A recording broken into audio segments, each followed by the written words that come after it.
but even that could change. You could flip the gray matter like some batter in your brain. That's why I say, fake it till you make it A. And if you play that game, then you just might make a change. Rearrange all the bad to okay. Take the worst thoughts saying, turn them to a game. Take the best thoughts saying, put them on display. On repeat in your brain till you're feeling no more pain. Never slow yourself down, you can do some more. Push past all the pain and you'll find a door. Open it up and finally explore everything that you thought you could never do before.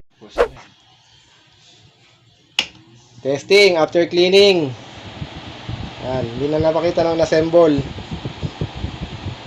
Mahalaga nakita ng disassemble sa kanilinis. Yan. Good.